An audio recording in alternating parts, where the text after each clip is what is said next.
Get ready to enter the Thrive Time Show. We started from the bottom, now we hit. We started from the bottom and we'll show you how to get here. Started from the bottom, now we hit. We started from the bottom, now we hit.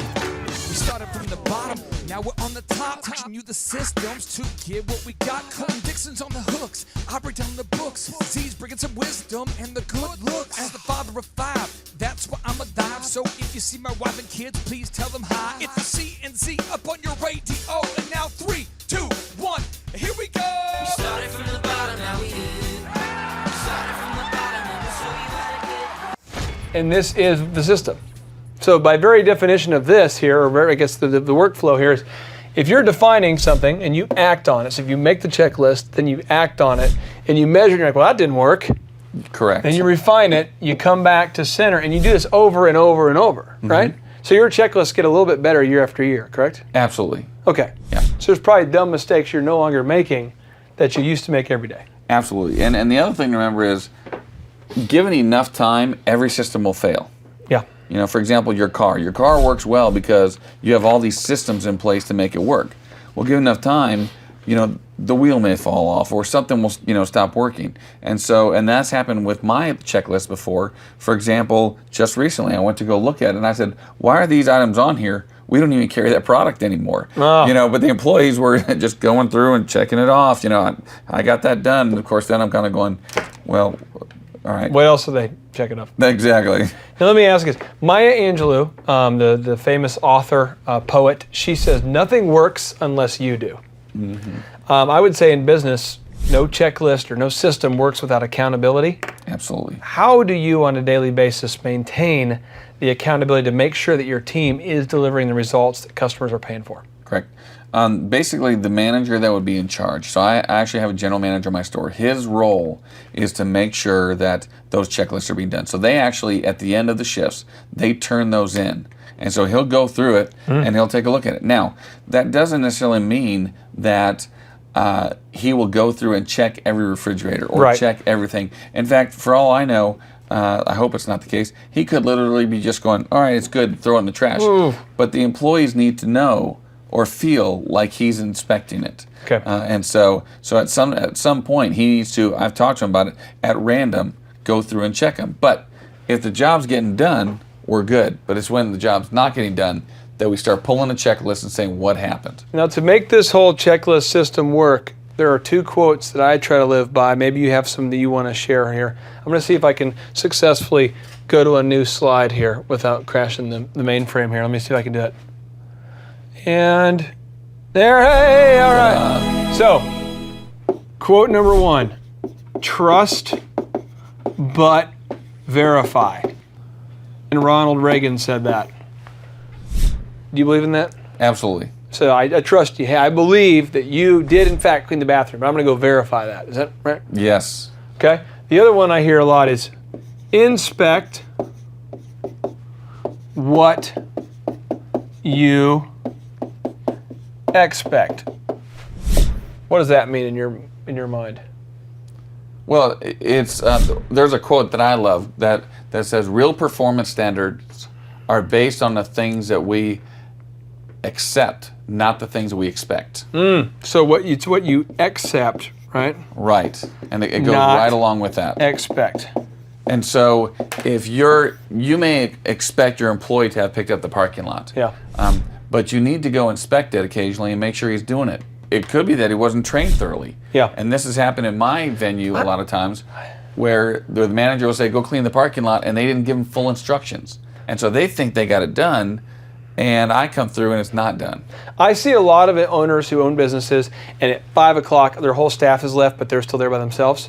And I ask them, well, how does that happen? How are you always by yourself at the end of the day? And they're like, well, you know, Sherry asked to leave early, John asked to leave early, and I accepted it. I said, okay, it's fine. But they expected, you know, them to stay late or to stay until they're done or whatever, stay till the end of the shift, but they accepted it. So it's really, again, what you accept and not what you expect.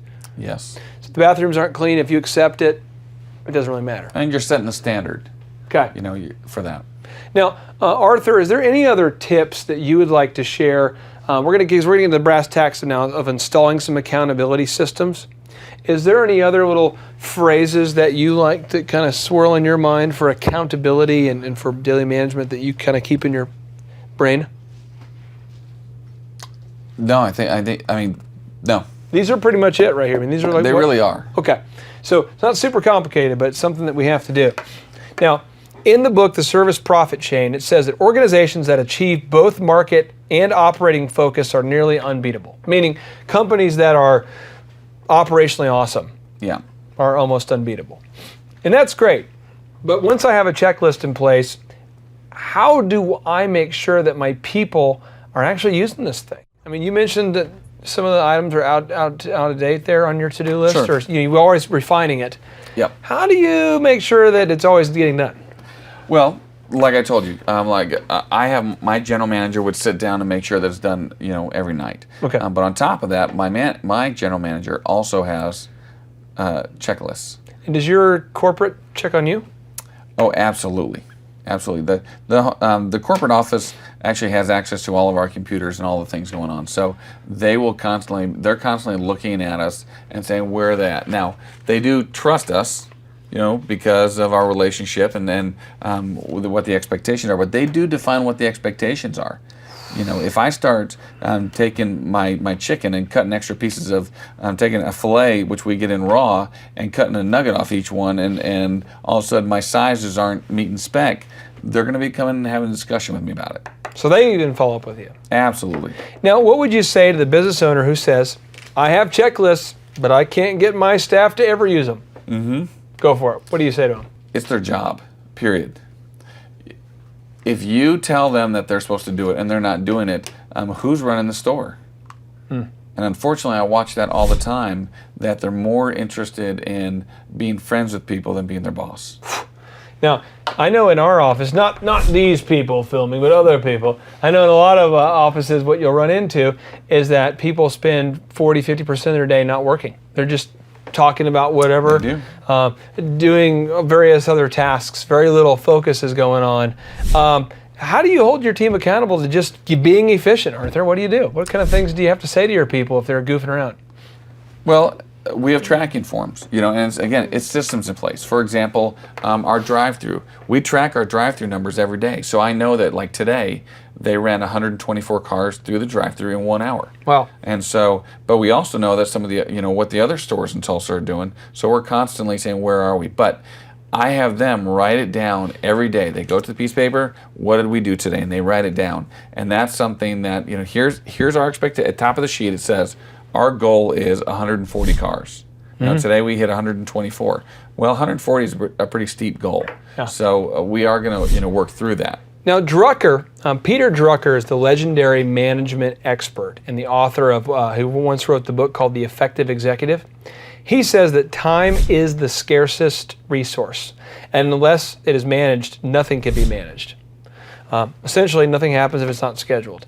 What systems and routines do you have in place to hold your staff accountable to achieving things in a timely manner? Well, such as like changing the lights on the sign, or making sure the chicken's fresh, or stuff like that. Well, if we're talking about, here's a good example. Yeah. So we have to cut and squeeze all of our lemons by hand. Okay. So somebody at Chick-fil-A, fortunately, spent a whole bunch of time testing everybody. Yeah. So they actually have expectations that say it should take you, the average person should be able to do it in 11 minutes. Now, so we have this form on the wall that says 11 minutes to cut and squeeze these lemons. Well, then it also says, who's your best? Yeah. And so we're constantly looking at who's our best. And so who's your best lemon squeezer? That's right. Okay. And so we'll actually, as soon as, so what we'll do is, and we train our people on this, so the very first time they're squeezing lemons, we'll say, this is how much time it should take you, and we give them some extra time. Then after that, then we set a clock to them. Really? And so we'll set a clock to them and say, okay, do you think you can do this in half that time? And then we work it down to where now my managers have a baseline to say, hey, how come last time when you squeezed lemons, you were able to do it in 15 minutes, and now it's taking you 25 minutes, where's that time going? Well, I know on one of the businesses I work with is a haircut business. And some people take 50 minutes to cut hair, some people take 20 minutes to cut hair, but we know an average of how long it should take through the whole experience. So anything you're doing, I mean, you're managing that time. You're deciding, hey, this is how long it should take to clean the bathroom. This is how long it should take to squeeze lemons. This is how long you're documenting all that stuff. Yep. Now, legendary former CEO of GE, Jack Welch, wrote in his book, Winning. He says, remember, when you were made a leader, you weren't given a crown. You were given a responsibility to bring out the best in others. For that, your people need to trust you. And they will, as long as you demonstrate candor, give credit, and stay real. Again, as long as you demonstrate candor, give credit, and stay real. Demonstrate candor. What does that mean to be candid or to be open, I guess? What does that mean? Well, let's use the example of squeezing lemons, okay? If the person's squeezing lemons and they're not hitting the mark, we need to let them know. Okay. If we're dancing around going, it's okay, You're a good person. Yeah, it's not okay. Here's what everybody else is doing. Now, that doesn't mean we need to trash them and do seagull management. You know, when you go in and you poop on everybody and fly away. Yeah. But you can turn around and Seagull management. And we can.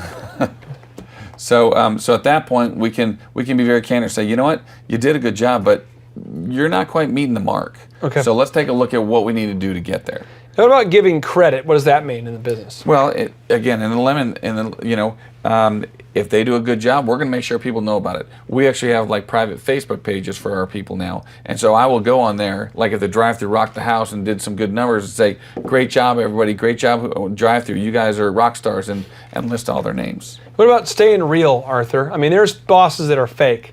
Hey, Arthur, how are you doing? So good to see you. And then they don't seem real. How do you keep it real, Arthur? How do you keep it real? How do I keep it real? As a young entrepreneur, a lot of people worry too much. They don't give the credit they should because they're afraid of people thinking they're not going to be real. But the reality is that you need to do what you know is right, and they'll form their own opinions and they'll know if you're real or not. So if I work for you and I consistently get my checklist done with a spirit of excellence on a daily basis, what's going to happen to me? Well, you're going to be promoted. Okay. You'll probably get a raise to start with, maybe even 2 of them, until we start looking at you and saying, you know what, we can trust this gentleman. Why don't we go ahead and see what he can do in a leadership capacity? John Maxwell defines the definition of leadership as purely influence. Okay. And it's amazing how you can show up to work on time and influence so many around you. What if I work for you and I consistently do not get my checklist done, and with a spirit of excellence? What happens to me? Well, if it happens over a long period of time, you'll be promoted as well, but that'll be the customer status. You promote people to customer status. Now, real quick, how many times do I have to not get my checklist done properly, Arthur? The brass tacks. How many times do I have to do it wrongly before you start to promote me to customer status, aka encourage me to pursue other job opportunities, aka be fired? Well, the first thing is, as leaders, we have to make sure that it's not a training issue. Okay. If it's a training issue, our job is to make sure you're trained. The second is, are you willing to do it? And so if you're not willing to do it, if you don't care, then we don't have a place for you. And so it could be easy as, you know what, it happened, I get it, let me show you again. You know what, this is not the place for you. Or it could also be that we look at it and say, well, maybe this is the wrong spot for you, because it's very important to put the right people in the right places. Yeah. And so we have to, as leaders, kind of define that. But if you're not doing your job and there's not a willingness to do your job, it's time to go ahead and part ways. Do you feel like there's always, you always ask the question, if someone doesn't do their job right, you always ask, do they not know or do they not care, right? That's the question. Correct. Okay, so you're always asking, do you not know or do you not care? Right. Now, if I work for you and I don't know how to get my checklist done with the spirit of excellence, what happens? If I'm like, hey, I just didn't know how to do it, man. Yep. What we would do is we'd put you kind of back in training mode. Okay. And we'd have somebody train you and make sure you get it done. And even when we train people, it's so for example, say I was training you on how to put together this folder. Yeah. Okay. So what we do is I would probably create a system on how to train you. Yeah. Then I would have you read the system as I did put the folder together. Then I would give you the folder and I'd read the system and you would put the folder together. And then I would have you do it and I observe. And so if at that point you're not getting it, we have to start looking at, does this person have the capacity? Maybe they don't, or maybe okay. That's exactly right. And if they don't, then we have to figure out what to do with them. How do you focus on the important stuff? How do you prioritize? Because the bathrooms have to be clean, right? Right. But there's always an emergency, isn't there? There is. So how do you balance getting how do you balance being effective and getting the stuff done you need to get done versus the emergencies or these perceived Putting out all emergencies? these fires. Putting out fires. Okay. So for me, what I do is I try to put people working with me to help me out. So the phrase that Arthur Greeno likes to use a lot is, only do what only Arthur can do. Only do what only Arthur can do. That's right. Adding this to the board, bro. Woo! I made the board. Okay. Only do what only Arthur can do. Yeah. Man. So everything else, I'm going to train somebody to make sure that they can take care of it for me. That's awesome. So what are the things that only you can do? I mean, I know you have you're a linguist, you're a poet, you're a singer, you're a lover, you're a sculptor, Yeah. you're a what things can only you do then? Well, so for example, on my business, my job is to set the vision. Yeah. Okay. My job may have to be firing somebody. Yeah. But it wouldn't be a normal situation. Like somebody's coming in late, they don't need me to come and let someone go. If there's I hate to say it, but if there's a sexual harassment, Arthur needs to be involved in that. Because only Arthur can resolve a sexual harassment lawsuit. Well, if it involves me. It involves you. I mean, I'm sorry. Yeah. If it involves, I'm the head of the store. That makes sense, though. So that's the common thing that I'm asking about. Is this something that What that are other things I only have you to can do? Only you can do, Arthur. Well, I mean, I see well, business. you know what? To be honest, my crew can pretty much do almost everything that I can do. I'm the guy who comes up with the big, crazy ideas. Yeah. Not everybody's going to be able to make a 9-foot-tall lemonade. And so I spend my time doing things like that. Now, this is what Peter Drucker writes. He's the very, very, very well-known management expert. He says, if the executive lets the flow of events determine what he does and what he works on and what he takes seriously, he will fritter himself away operating. So basically, he can't get anything done because he's just reacting. That's exactly right. So I'm just going to throw it out for you because this happened to me today. Again, I'm saying someone comes up and says, "Hey, Dropbox isn't syncing. Can you help me? I have a meeting right now." How would you respond to that, Arthur? If someone says, "Hey, do you have a minute? Dropbox isn't syncing." Right. What do you say? Well, in that situation, I'd probably say, is there anyone else that can handle this? And if they respond with no, then of course the next response is, do you absolutely have to have it? I find a lot of times employees, things that they feel are major issues really don't have to be dealt with right now. What about this, where the employees want to address a system issue right during the peak of lunch hour when you have 150 customers coming through the drive-thru? Employee's like, "Hey, I don't like our uniforms. Is there any way we can get a new uniform?" You ever have that happen? Not exactly that, but I've had some interesting things happen. Normally, my response to them would be something like, "Where are you supposed to be? You get the job done right now." Okay. But you don't want the employees to feel like you don't care. I truly believe people don't care how much you know until they know how much you care. Well, John Maxwell action. So people don't care until they know how much. Because people don't care until they know how much you care. That's correct. Okay. Now. Yeah, and so when so for me in that situation, it'd probably be like, you know what, I appreciate your concern, but as soon as it gets slow, we'll be happy to address it.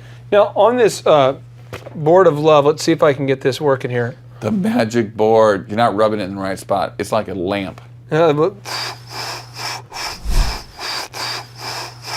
Eventually, I'm going to get the owner's manual out and really.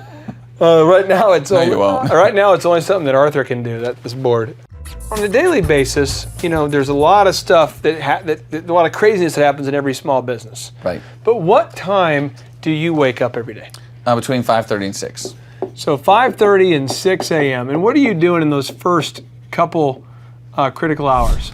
I might journal a little bit. Okay, a little journal. Okay. For me, I'll read my Bible. Okay. Basically quiet time a little bit. I'll also work out and then then I'll start and I'll read emails. And you'll read emails. This all happens in the morning? Yeah. Okay. Now, what's your next thing you do?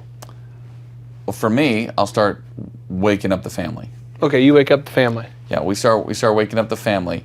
So really between 7 o'clock and between 7 and 8, it's my family time to get everybody out the door. And how many kids do you have? I have 6 wonderful kids.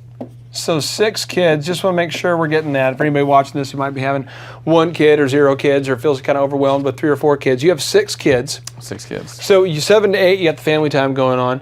Yeah. Then when you get into the office, okay, when you get in, when do you first get into the office? A lot of times I'll end up getting into the office about 8:30. Okay. Yeah, it's about a good time. Now 8:30, that's when you arrive at work. Now, does the manager on duty have a daily operational checklist for what he's supposed to do when he first gets there? They absolutely do. Okay. And the store opens at 6 a.m. and so they start their checklists. So I want to make sure everybody sees this. Your life and the business life are different things. The business serves you, you don't serve the business. So the Correct. business, what time does the business open again? 6. So somebody gets there at 6? 5. Somebody gets there at 5. And when they get there at 5 o'clock, that's when the manager checks in, right? Yeah. And when he checks in, he goes through his daily checklist? Yep. Okay. Now, have you ever had a situation where you've had to replace this manager and you found yourself doing that for a while? Yes, but my crew really doesn't like me being there early in the morning. Yeah. So it lasts about a day. Okay. So, I mean, they will do everything they can so Arthur doesn't come here that early in the morning. But does this person on the Chick-fil-A systems, do they have a daily checklist of what they're doing every single day? Every single day. Okay. So these guys have a checklist from 5 a.m. all the way until, what time does it close? Yeah, they have what we call an opening checklist, and we have a closing checklist, and we have a midday checklist. So what time does closing checklist end? They will get out of there about 11 o'clock at night. 11 p.m. for closing. And that's, again, another checklist. Mm-hmm. So you have these systems in place all the way from 5 in the morning to 11 o'clock at night. Yes, sir. Okay. And so did you make these systems? I made a lot of them, or I stole them from another owner. Okay. And then your job when you get there is to pretty much follow up to make sure these are being done right? Well, my general manager really does a lot of the following up on that. My job is to really work on a business as a whole. You know, what is the vision for them? What is our goals? You know, I don't do as much hands-on. I mean, occasionally I'll have to go and make a chicken sandwich just because that's the time when I get to stand shoulder to shoulder with an employee and have a discussion about their family. But I don't do it because they need me. So you spend most of your time doing vision and goals? Mm-hmm. Okay. So now what do you do if you immediately catch somebody doing something right? How do you handle that? I make a big deal about it. If I'm catching them doing something right, I'm going to make a big deal about it. In fact, a lot of times I've been known to pull out a $100 bill and give it to them in front of everybody. So you celebrate anybody who's you catch doing something right. You know, when you ask them, did you do your checklist? They said yes. Anybody having success, you celebrate those people. Absolutely. And what do you do if you catch somebody doing something intentionally wrong? Then I will bring it up to the general manager and let the appropriate person address it. Do you deal with it immediately or later? Oh, immediately. Okay, so you deal with it immediately. Yeah, and a lot of times when they're dealing with it, they will pull out the training tools. We use a lot of iPads and stuff for training now. So they'll, if it's something that can be fixed or trained, an issue that can be trained, they'll pull that out and train them immediately on it. You make this sound so easy. Oh, you know, I wake up at 5:30 or 6. I just take care of my family from 7 to 8. I get to work at 8:30. I basically have a vision and goals, and this is what I do, and these guys are doing this stuff.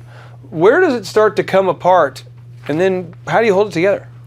It usually starts coming apart when the systems fall apart. Okay. For whatever reason. That could be something like maybe the person that was supposed to do the checklist is sick that day. So they bring another person in, and maybe the person doesn't know how to do the checklist. Okay. And so when I walk in and the parking lot's dirty, then I say, what's going on? Well, this is what happened, and then I don't need to really do anything other than say, what's going on? And they know that means somebody get in the parking lot. Okay, so for you, I mean, it's a situation where it's constant course correction. It's constant, like, Absolutely. little problem here, put it back together. Little problem here, put it back together. Yeah, it's measure it and adjust it and measure it and adjust it. Okay. Okay. So Arthur, I mean, management is something that Chick-fil-A does well. You could have the great sign, the great cow, the great decorations, the great logos, menus, all that. But if you're just not managed well, it doesn't matter. Right. Is there any management book or management books that you would recommend that I would read?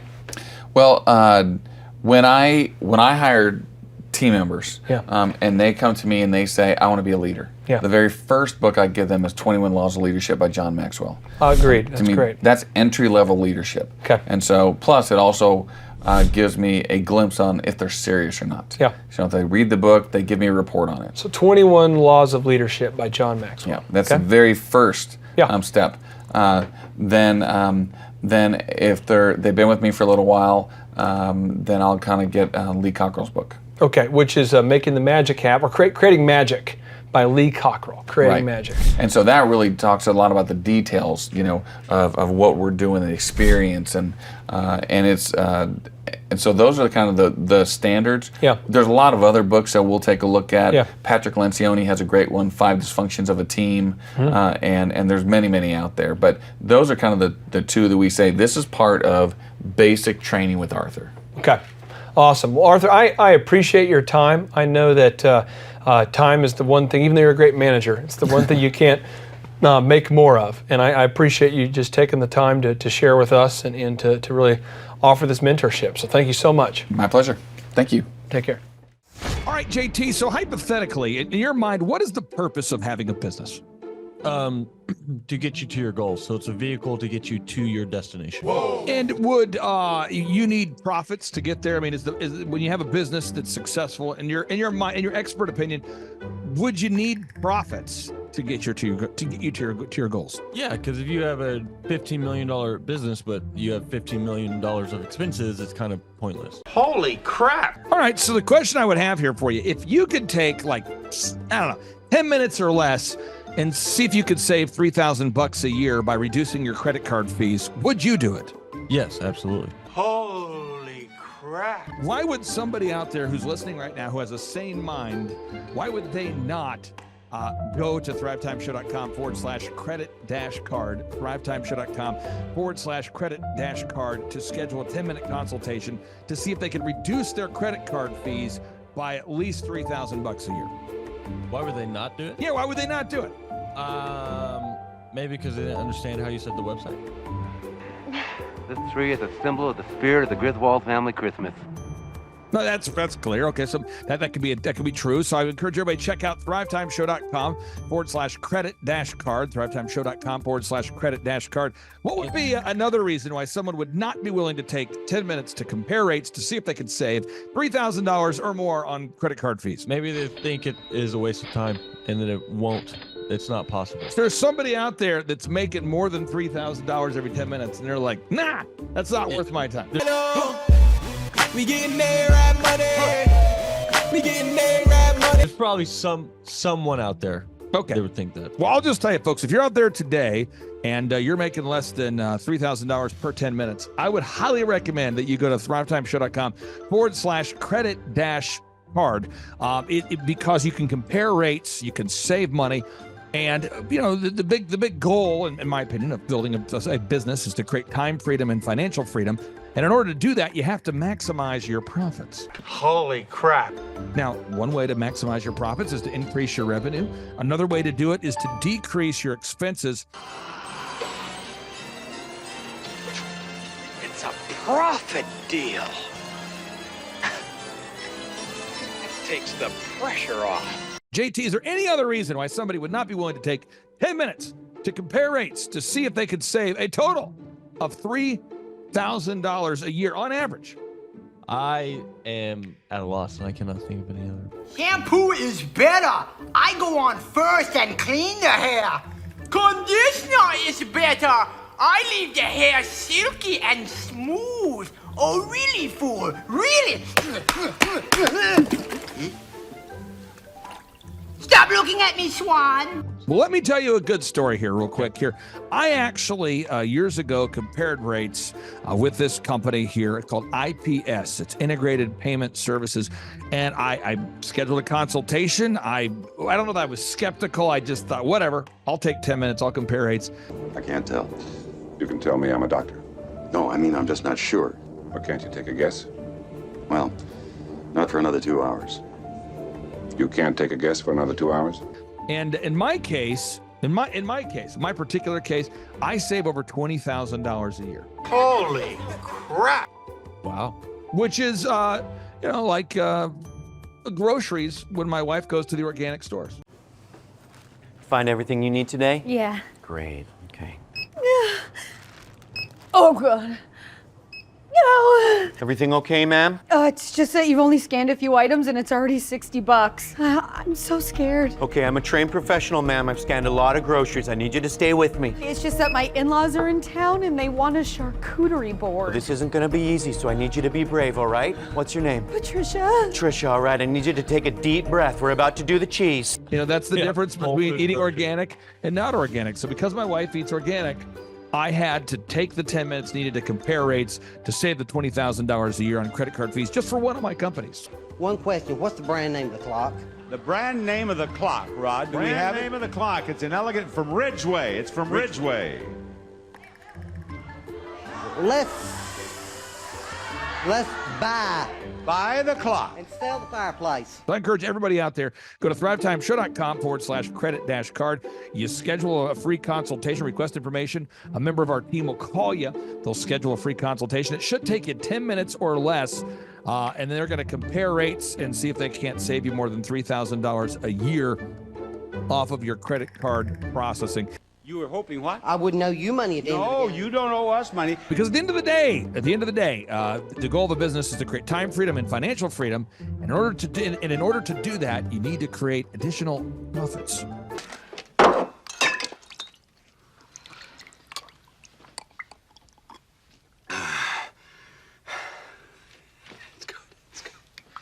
The number of new customers that we've had is up 411% over last year. We are Jared and Jennifer Johnson. We own Platinum Pest and Lawn and are located in Owasso, Oklahoma. And we have been working with Thrive for business coaching for almost a year now. Yeah. So what we want to do is we want to share some wins with you guys that we've had by working with Thrive. First of all, we're on the top page of Google now. Okay. I just want to let you know what type of accomplishment this is. Our competition, Orkin, Terminex, they're both $1.3 billion companies. They both have 2,000 to 3,000 pages of content attached to their website. So to basically go from virtually non-existent on Google to up on the top page is really saying something. But that's come by being diligent to the systems that Thrive has, by being consistent and diligent on doing podcasts and staying on top of those podcasts to really help with getting up on with their listing and ranking there with Google. And also we've been trying to get Google reviews, asking our customers for reviews. And now we're the highest rated and most reviewed pest and lawn company in the Tulsa area. And that's really helped with our conversion rate. And the number of new customers that we've had is up 411% over last year. Wait, say that again. How much are we up? 411%. Okay, so 411% we're up with our new customers. Amazing. Right. So not only do we have more customers calling in, we're able to close those deals at a much higher rate than we were before. Right now, our closing rate is about 85%, and that's largely due to, first of all, like our Google reviews that we've gotten people really see that our customers are happy, but also we have a script that we follow. And so when customers call in, they get all the information that they need. That script has been refined time and time again. It wasn't a one and done deal. It was a system that we followed with Thrive in the refining process, and that has obviously the 411% shows that system works. Yeah. So here's a big one for you. So last week alone, our booking percentage was 91%. We actually booked more deals, more new customers last year than we did the first 5 months. Or I'm sorry, we booked more deals last week than we did the first 5 months of last year from before we worked with Thrive. So again, we booked more deals last week than the first 5 months of last year. And it's incredible. But the reason why we have that success is by implementing the systems that Thrive has taught us and helped us out with. Some of those systems that we've implemented are group interviews. That way we've really been able to come up with a really great team. We've created and implemented checklists. That way everything gets done and it gets done right. It creates accountability. We're able to make sure that everything gets done properly, both out in the field and also in our office. And also doing the podcast, like Jared had mentioned, that has really, really contributed to our success. But that, like I said, the diligence and consistency in doing those and that system has really, really been a big blessing in our lives. And also, it's really shown that we've gotten the success from following those systems. Yeah. So before working with Thrive, we were basically stuck. Really no new growth with our business. And we were in a rut and we didn't know. The last 3 years, our customer base had pretty much stayed the same. We weren't shrinking, but we weren't really growing either. Yeah, and so we didn't really know where to go, what to do, how to get out of this rut that we're in. But Thrive helped us with that. They implemented those systems. They taught us those systems. They taught us the knowledge that we needed in order to succeed. Now it's been a grind. Absolutely, it's been a grind this last year. But we're getting those fruits from that hard work and the diligent effort that we're able to put into it. So again, we were in a rut. Thrive helped us get out of that rut. And if you're thinking about working with Thrive, quit thinking about it and just do it. Do the action, and you'll get the results. It will take hard work and discipline, but that's what it's going to take in order to really succeed. So we just want to give a big shout out to Thrive, a big thank you out there to Thrive. We wouldn't be where we're at now without their help. Hi, I'm Dr. Mark Moore. I'm a pediatric dentist. Through our new digital marketing plan, we have seen a marked increase in the number of new patients that we're seeing every month, year over year. One month, for example, we went from 110 new patients the previous year to over 180 new patients in the same month.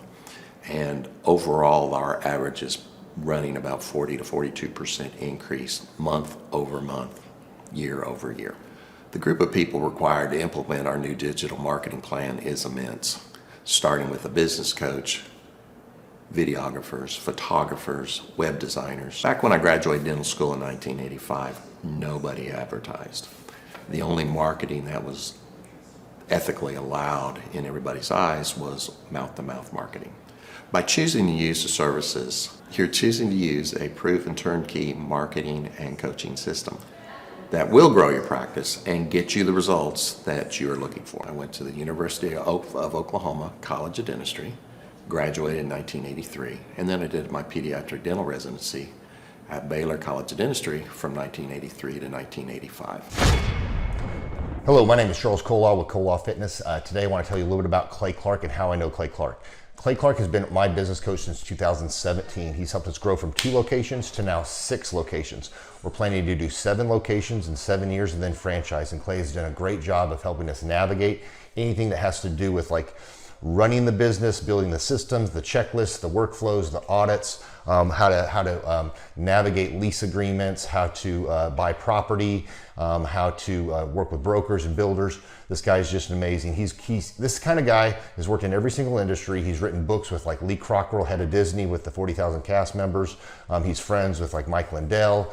He does Reawaken America tours where he does these tours all across the country where 10,000 or more people show up to some of these tours. On the day-to-day, he does anywhere from about 160 companies. He's at the top. He has a team of business coaches, videographers, and graphic designers and web developers, and they run 160 companies every single week. So think of this guy with a team of business coaches running 160 companies. So in the weekly, he's running 160 companies. Every 6 to 8 weeks, he's doing Reawaken America tours. Every 6 to 8 weeks, he's also doing business conferences where 200 people show up, and he teaches people a 13-step proven system that he's done and worked with billionaires, helping them grow their companies. I've seen guys from startups go from startup to being multimillionaires, teaching people how to get time freedom and financial freedom through the system. Critical thinking, document creation, putting it into organizing everything in their head to building into a franchisable, scalable business. Like one of his businesses has like 500 franchises. That's just one of the companies or brands that he works with. So amazing guy, Elon Musk kind of like smart guy. He kind of comes off sometimes as socially awkward, but he's so brilliant and he's taught me so much. When I say that, like Clay is like, he doesn't care what people think when you're talking to him. He cares about where you're going in your life and where he can get you to go. And that's what I like most about him. He's like a good coach. A coach isn't just making you feel good all the time. A coach is actually helping you get to the best you. And Clay has been an amazing business coach. Through the course of that, we became friends. I was really most impressed with him is when I was shadowing him one time. We went into a business deal and listened to it. I got to shadow and listen to it. And when we walked out, I knew that he could make millions on the deal. And they were super excited about working with him.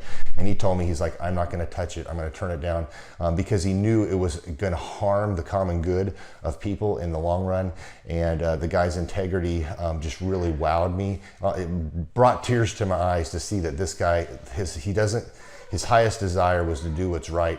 And anyways, just an amazing man. So anyways, impacted me a lot. He's helped navigate anytime I've got nervous or worried about how to run the company, or navigating competition and an economy that's like, I remember we got closed down for 3 months. He helped us navigate on how to stay open, how to get back open, how to just survive through all the COVID shutdowns, lockdowns. I'm Rachel with Tip Top Canine, and we just want to give a huge thank you to Clay and Vanessa Clark. Hey guys, I'm Ryan with Tip Top Canine. Just want to say a big thank you to Thrive 15. Thank you to Make Your Life Epic. We love you guys, we appreciate you, and really just appreciate how far you've taken us. This is our old house, right? This is where we used to live a few years ago. This is our old neighborhood. See, it's nice, right? So this is my old van and our old school marketing, and this is our old team. And by team, I mean it's me and another guy. This is our new house with our new neighborhood. This is our new van with our new marketing, and this is our new team. We went from 4 to 14, and I took this beautiful photo. We worked with several different business coaches in the past, and they were all about helping Ryan sell better and just teaching sales, which is awesome, but Ryan is a really great salesman. So we didn't need that. We needed somebody to help us get everything that was in his head out into systems, into manuals and scripts, and actually build a team. So now that we have systems in place, we've gone from 1 to 10 locations in only a year. In October 2016, we grossed 13 grand for the whole month. Right now it's 2018, the month of October. It's only the 22nd. We've already grossed a little over 50 grand for the whole month, and we still have time to go. We're just thankful for you, thankful for Thrive and your mentorship, and we're really thankful that you guys have helped us to grow a business that we run now instead of the business running us. Just thank you times 1,000. The Thrive Time Show 2-day interactive business workshops are the highest and most reviewed business workshops on the planet.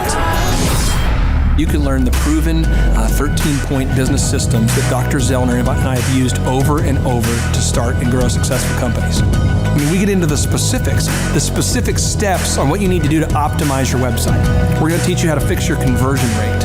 We're going to teach you how to do a social media marketing campaign that works. How do you raise capital? How do you get a small business loan? We teach you everything you need to know here during a 2-day, 15-hour workshop. It's all here for you. You work every day in your business, but for 2 days you can escape and work on your business and build these proven systems so now you can have a successful company that will produce both the time freedom and the financial freedom that you deserve. You're going to leave energized, motivated, but you're also going to leave empowered. The reason why I've built these workshops is because as an entrepreneur, I always wish that I had this. And because there wasn't anything like this, I would go to these motivational seminars, no money down, real estate, Ponzi scheme, get motivated seminars, and they would never teach me anything. It was like you went there and you paid for the big chocolate Easter bunny, but inside of it, it was a hollow nothingness. And I wanted the knowledge, and they're like, oh, but we'll teach you the knowledge after our next workshop.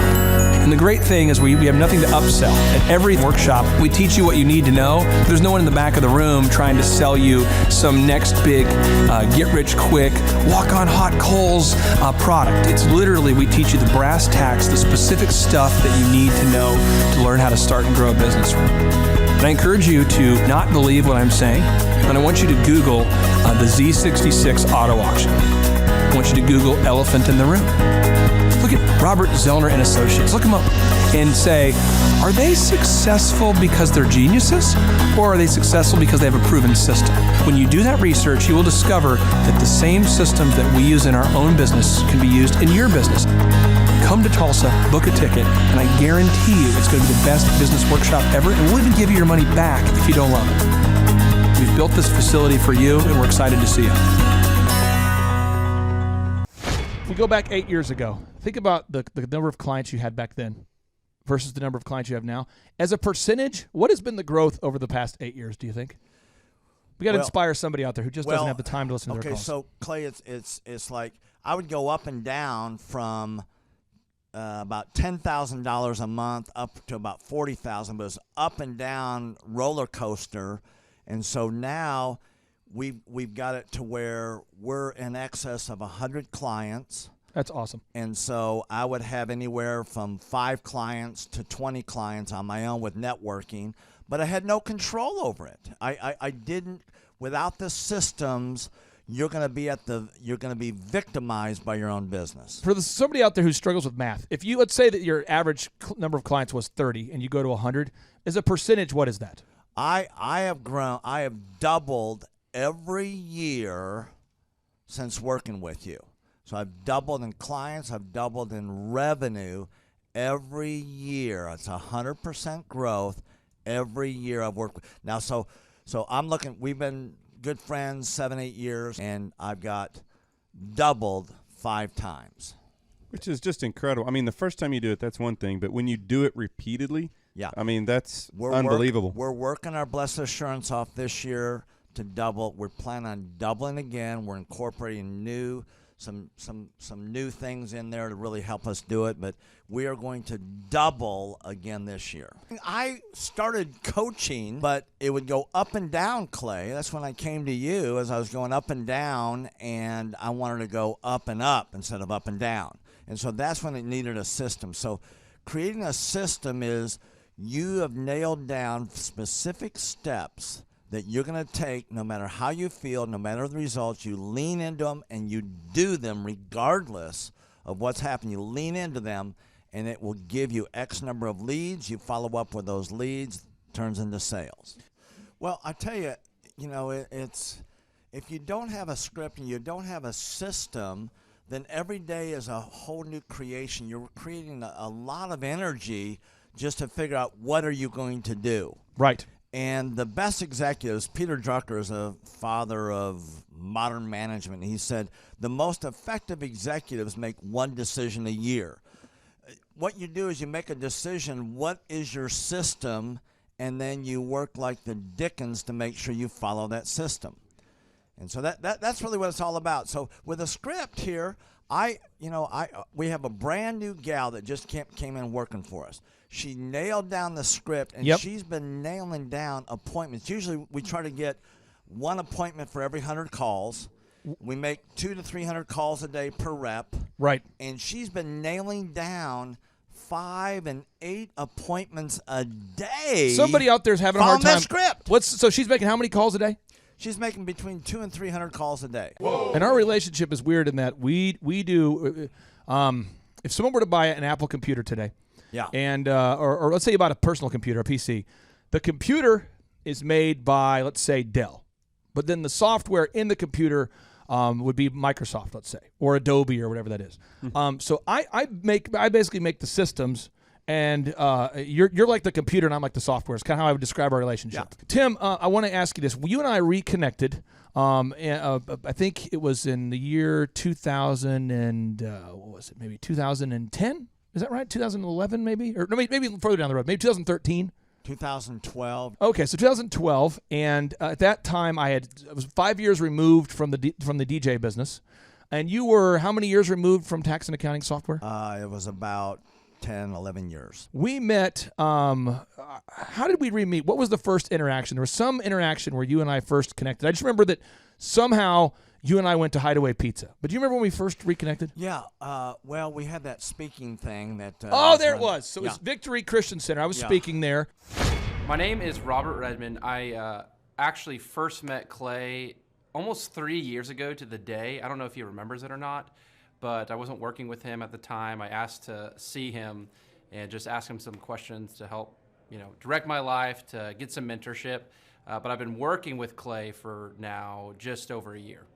The role I play here is a business coach, business consultant. I work with different businesses implementing best practice processes and systems that I have learned here by working with Clay. And the experience working here has, to put it real plainly, has been just life-changing. I have not only learned new things and have gained new knowledge, but I have gained a whole new mindset that I believe wherever I end up will serve me well throughout the rest of my life. Since working with Clay, I have learned so much. I mean, I would like to say almost everything about business in terms of the different categories. I haven't learned it all, but I've learned all about marketing. I've learned about advertising. I've learned about branding. I've learned how to create a sales process for organizations in any industry. I've learned how to sell. I've learned how to create repeatable systems and processes and hold people accountable. How to hire people. It's almost like every aspect of a business you can learn. I have learned a lot in those different categories. And then, again, the mindset that I've gained here has been huge. Working here, you can't be a mediocre person. You are a call to a higher standard of excellence. And then as you're called to that standard here, you begin to see those outcomes in every area of your life.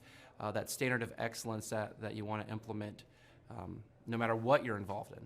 I would like to describe the other people that work with Clay are people that are going somewhere with their life. Marshall in the group interview talks about how the best fits for this organization are the people that are goal-oriented. So they're on their own trajectory, and we're on our own trajectory. And the best fits are those people where there can be a mutually beneficial relationship, that as we pursue our goals and we help the business pursue those goals, the business helps us pursue our goals as well. And so I'd say people that are driven, people that want to make something of their lives, people that are goal-oriented, they're focused, and they're committed to overcoming any adversity that may come their way. Clay's passion for helping business owners grow their businesses it's unique in that I don't know if there's anyone else that can be as passionate.